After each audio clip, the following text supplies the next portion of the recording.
ఈరోజు ప్రతి పూట మన కోసం ప్రతి ఇంట్లో అమ్మ ఎలా కష్టపడుతుందో ఏమీ ఆశించకుండా యావత్ తెలంగాణ లక్షలాది కుటుంబాల్లో రైతులు అలాగే శ్రమపడుతూ ఉన్నారు.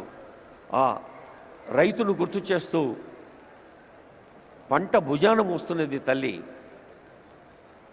ఈ తెలంగాణ తల్లిని జయ జయ హే తెలంగాణ జనని జయకేతనం అంటూ అన్ని జిల్లాల్లో కోట్లాది ప్రజలు, వేలాది కుటుంబాలు, లక్షలాది యువత తెలంగాణ వికాసం కోసం వ్యక్తి స్థాయిలో ప్రభుత్వ అధినేతగా గౌరవ ముఖ్యమంత్రి వర్యులు కొన్ని నెలలుగా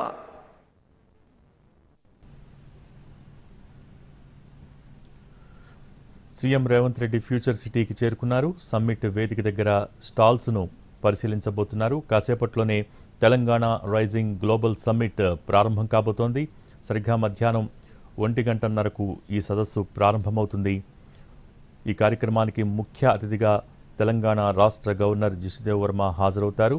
అలాగే సదస్సును ప్రారంభిస్తూ తొలుత సీఎం రేవంత్ రెడ్డి ప్రారంభోపన్యాసం చేస్తారు.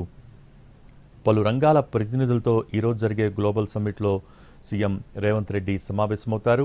దాదాపు 15 నిమిషాలకోసారి CM Revanth 1-to-1 round table meetings కూడా జరిపే అవకాశం ఉంది.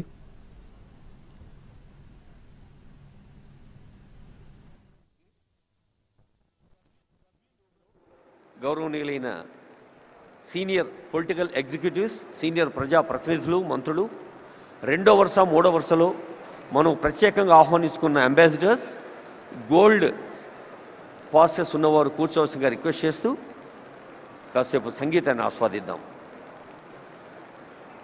అన్ని విభాగాలు మీకు తెలుసు. ఒక్కసారి ఈ భవిష్య భారత నగరాన్ని, భవిష్య భారత నగరమే భారత్ ఫ్యూచర్ సిటీగా నామకరణం పొందింది తెలంగాణ రాష్ట్ర ప్రభుత్వం చేత. హైదరాబాద్, సికింద్రాబాద్, సైబరాబాద్ 3 నగరాల సిగలో 4వ నగ, ఈ 4వ నగరం Bharat future city.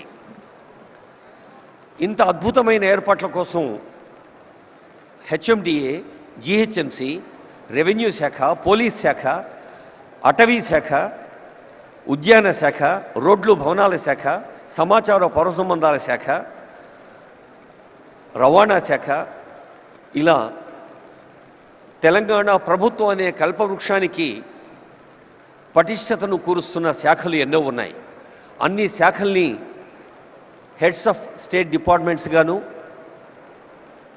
Chief secretary, special CS, secretaries, అలాగే సీనియర్ ఆఫీసర్స్గా వివిధ విభాగాల ప్రభుత్వ రాష్ట్ర స్థాయి అధికారులుగా ఉన్న మన సిఎస్ గారు, డీజీపీ గారు, అలాగే స్పెషల్ సిఎస్, అడిషనల్ డీజీపీలు, వారి నుంచి ప్రారంభిస్తే హెడ్ ఆఫ్ ఫారెస్ట్ ఫోర్స్, అటవీ శాఖ ఉన్నతాధికారి,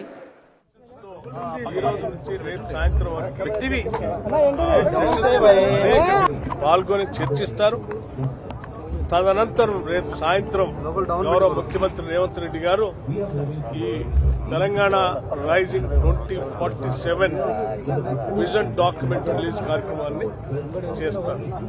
ఆ విజన్ డాక్యుమెంట్ రిలీజ్ ఫంక్షన్తో రేపటి భవిష్యత్, తెలంగాణ భవిష్యత్ $3 ట్రిలియన్ ఎకానమీకి 2047 కల్లా ఈ రాష్ట్రాన్ని ఎట్లా తీసుకొని పోవాలి, ఎలా ఉండబోతుంది, దానికి మేము వేస్తున్నటువంటి పునాదులేంటి, ప్రణాళికలేంటి, దానికి చేసేటువంటి కసరత్తు ఏంటి, దానికి కావాల్సినటువంటి ప్లానింగ్ ఏంటి, అన్నీ కూడా ఈ విజన్ డాక్యుమెంట్ లో మనందరికి కనిపిస్తాయి. డాక్యుమెంట్ వాళ్ళు చేస్తే ఏదైనా సాధించవచ్చు. అండ్ ఇది ఫిల్మ్ ఇండస్ట్రీకి సంబంధించి కూడా ఇక్కడ ఒక ఫిల్మ్ హబ్ తయారు చేయాలని ఒక ఐడియా ఉంది. అండ్ దాంతో ఫిల్మ్ ఇండస్ట్రీతో కూడా చర్చిస్తున్నారు. అండ్ ఒక ఇంటర్నేషనల్ ఫిల్మ్ చాలా సంతోషం.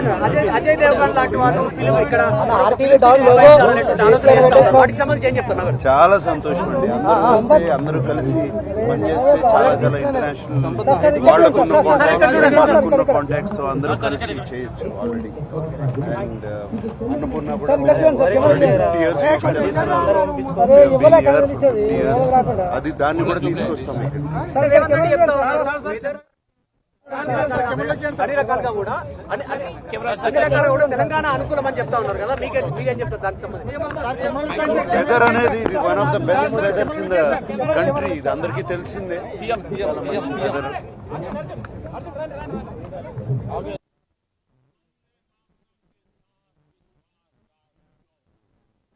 ప్రతి హాల్లో కూడా ఒక్కొక్క కార్యక్రమం మనకు కొత్త అంశాల్ని మన దృష్టికి తీసుకొస్తుంది. మరి ఈరోజు ప్రారంభ సభ అవుతూనే the just translation into 2047 pouring Telangana's future,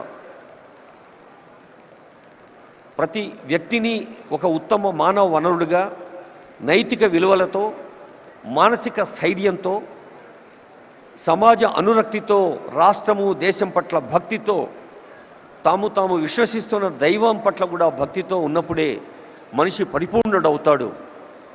Aadmi Insaan Banna ముష్కిలే అన్న మాటను తెలంగాణ గడ్డ తిరగరాసింది. ప్రతి ఆద్మీ ఇన్సాన్గా మారుతున్నాడు. నరుడౌట దుష్కరము సుమ్మి అన్నది కాదు, ప్రతి నరుడు ప్రతి మనిషి మనీషిగా మారుతున్నాడు. అది హాల్ 1లో.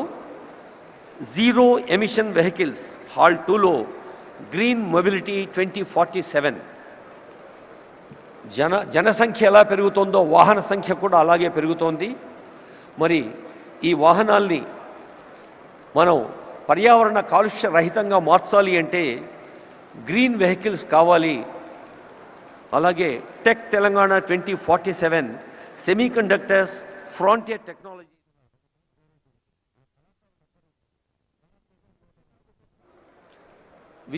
విద్యార్థులు యువతి యువకులు టెక్కీస్ అలాగే పత్రికా ప్రతినిధులు ఉన్నారు. ఏ హాల్లో ఏం జరుగుతుందో మీ దృష్టికి తెచ్చేందుకే ఈ ప్రయత్నం. 4వ హాల్లో Telangana as a global education hub. మనకు తెలుసు ఈ మధ్య తెలంగాణ ప్రభుత్వ పాఠశాలలో విద్యార్థుల సంఖ్య పెరగాలి, తల్లిదండ్రులు ప్రభుత్వ పాఠశాల వైపు తమ పిల్లల్ని పంపాలి అంటే నర్సరీ, ఎల్కేజీ, యూకేజీ కూడా గవర్నమెంట్ స్కూల్స్లో ప్రవేశపెట్టేందుకు ప్రయత్నం చేస్తోంది. మరి విద్యాశాఖ చేస్తున్న ప్రయత్నం మనకు తెలుసు. అలాగే పర్యావరణం కోసం అటవీ పర్యావరణ శాఖ, సెమీ కండక్టర్స్ లాంటి అంశంలో సాంకేతిక ఇంజనీరింగ్ పరిశ్రమల శాఖ. ఇక సాయంకాలం Telangana flying high, the rise of aerospace and defence. Hyderabad నగరానికే పరిమితమైన విమానాశ్రయాన్ని ఒక ఓరుగల్లుకు, ఒక కొత్తగూడెంకు, ఒక ఆదిలాబాద్కు కూడా విస్తరిస్తోంది తెలంగాణ ప్రభుత్వం. కొత్త విమానాశ్రయాలు రాబోతూ ఉన్నాయి. అది ప్రజా రవాణా కోసం. ఏరోస్పేస్ అనేది ఒక నూతన ఆవిష్కృత రంగం. అలాగే talent mobility, TOMCOM and MEA. TOMCOM అనేది ఒక అద్భుత సంస్థ. ఎక్కడైనా not gold but only men can make a nation great and strong. Put your sinews to the wheel, bend your shoulders అని ఆంధ్రప్రదేశ్.